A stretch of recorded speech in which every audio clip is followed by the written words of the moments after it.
સિંગવડ મામલતદાર કચેરી ખાતે આધાર card centre બંધ હોવાથી કોંગ્રેસ દ્વારા ધરણા પ્રદર્શનની ચીમકી।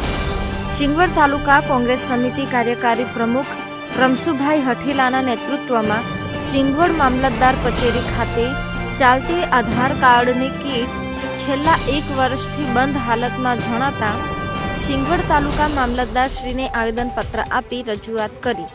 યુવા નેતા જયેશ સંગાડાએ જણાવ્યું કે સિંગવડ તાલુકા પંચાયત કચેરી ખાતે એક જ કીટ ચાલતી હોવાથી જનતાને પારાવાર મુશ્કેલીઓ પડતી હોવાથી તાલુકામાં ખૂબ મોટી લાઈનો પડતી હોવાથી જનતા ત્રાહિમામ પોકારી ઉઠી છે।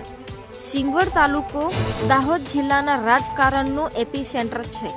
સાંસદ, ધારાસભ્ય, પૂર્વ મંત્રી, પૂર્વ કેન્દ્રીય મંત્રી છે, છતાં જનતાના પ્રાણ પ્રશ્નોના નિરાકરણમાં આ ચૂંટાયેલા નેતાઓને રસ નથી। આવનાર 5 દિવસમાં મામલતદાર કચેરી ખાતે આધાર કાર્ડ કીટ ચાલુ નહીં થાય તો સિંગવડ તાલુકા કોંગ્રેસ સમિતિ 6ઠ્ઠા દિવસથી મામલતદાર કચેરી બહાર ધરણા પ્રદર્શન કરશે।